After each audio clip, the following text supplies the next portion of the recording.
Have you ever experienced the transformative power of a good book? For me personally, reading isn't just a hobby. It's been a lifeline guiding me through moments of discovery, insight, and transformation. But let's be real, becoming a reader wasn't a smooth journey for me. In fact, my first attempt of diving into non-fiction was a complete disaster. I really hated the book that I picked up. But now, looking back at it a few years later, I realized that it's not about the start of the journey, it's not about flawless beginnings.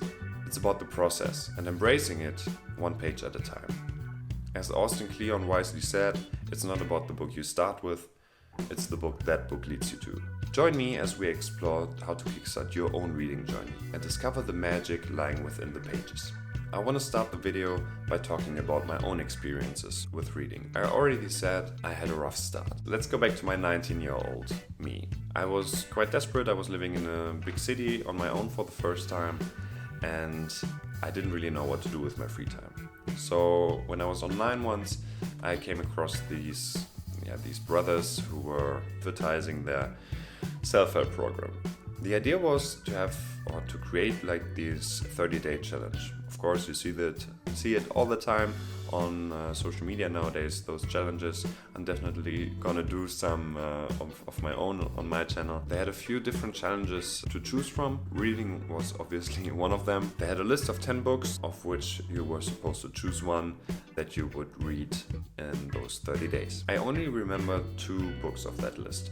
The first one was 7 Habits, and the second one was the one that I actually chose. I really had to search for the name because I didn't remember it. It was Gustave Le Bon's The Crowd, a study of the popular mind. I really think I chose it solely because it was the shortest one and I could really see myself finishing it in those 30 days. The book, I haven't read it since then, but it's objectively quite the interesting topic, of course. But for me as a 19-year-old, I couldn't get a lot out of it. It had a very old language, of course. It was written in the 19th century, and I didn't really like it. It felt like a chore, and I wish I would have picked another book, but I didn't. And what I see now is that it really didn't matter that I didn't like it. It was about the process. So what I mean by that is that at the beginning, you're just trying to form a habit. It's not about what you read. Well, it should be some sort of non-fiction, something that helps you build a good life, but it's more about getting used to reading regularly. And that's why the first book you read doesn't really matter. What you should notice is that if you like the book and if you like the direction of that book, you should continue going in that direction. So if you like reading about psychology, maybe read another book about psychology. A great thing that I like to do is trying to find out what book or what books the one book that I'm reading is referring to. That way you can build your own reading list and library of books that you'll want to read in the future. Same goes for whenever you hear an interesting book title or maybe listen to an interview or a podcast with an author, then definitely go check out their books. If there's something that you find interesting, then go for them and at least write them on your list and maybe even buy them up front so you can read them at some point in your life. One important tip that I picked up along the way is that different books are for different situations. Only because someone tells you that this book or that book is great, it doesn't mean that it really fits or suits your situation right now. Reading a book about becoming a dad when you're like 18, 19 may not be the right thing for you. Always think about what situation you are in and then try to look for books that maybe can give you some tips and insights that will help you in the current position of your journey. Because there are only very few books that help everyone, and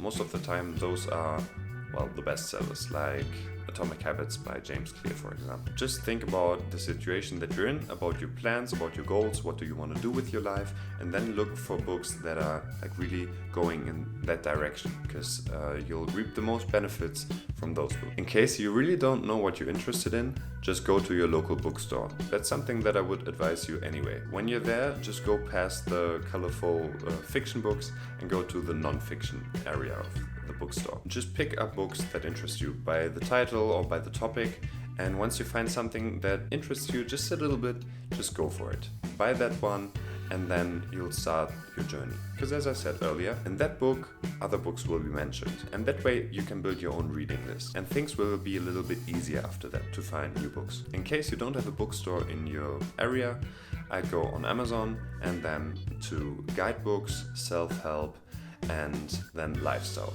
Then go scroll through the list, and once you find something that suits your needs or sounds interesting to you, just get it, read it, and then you can go on. One thing concerning bookstores for me actually is that it's a great thing to go there regularly. So I'd advise you to buy real books for the start, because you can take notes on them, and it just feels more real. So I've changed my approach in the way that I'm actually looking at the books online and I'm ordering them to the store.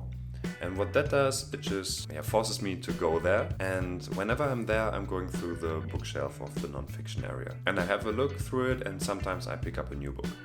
If not, it doesn't matter. It's just important to be around books and make it a normal thing for you. One thing that you should understand is that it's different reading non-fiction to fiction. Fiction, you normally read for leisure and for fun. And that's a good thing, definitely. But when you read non-fiction, you really want to get something out of each book that you're reading. Otherwise, it's kind of a waste of time. And I don't like wasting time. So make sure that you can focus on what you're reading, always pen in hand, and definitely take notes. Me personally, I try to take at least 3 to 5 ideas out of every book that I'm reading.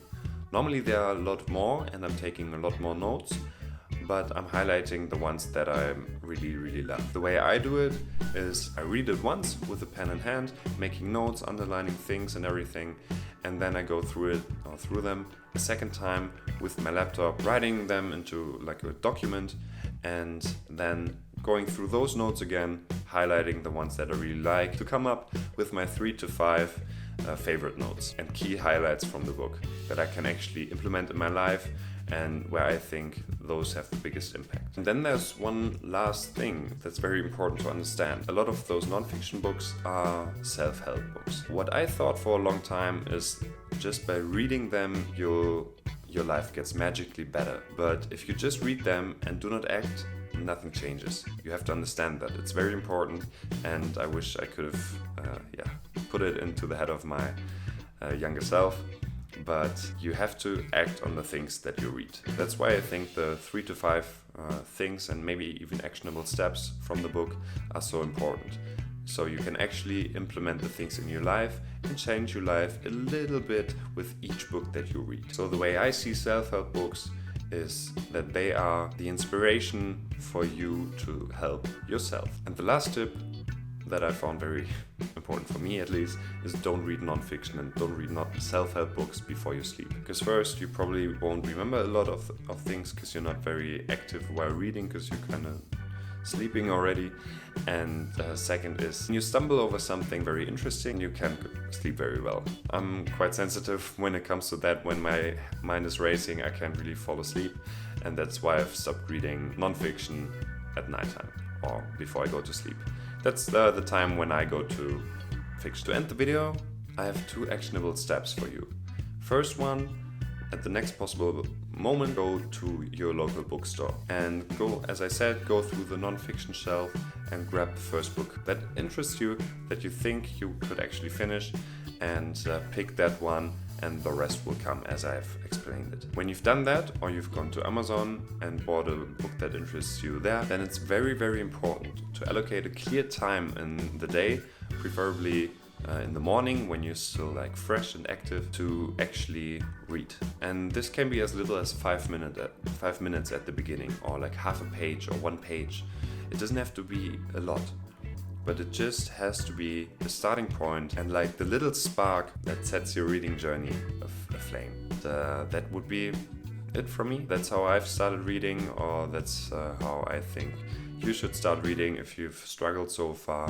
And if you like the video, check out my channel or another video of mine, and then we see each other in the next one. Bye.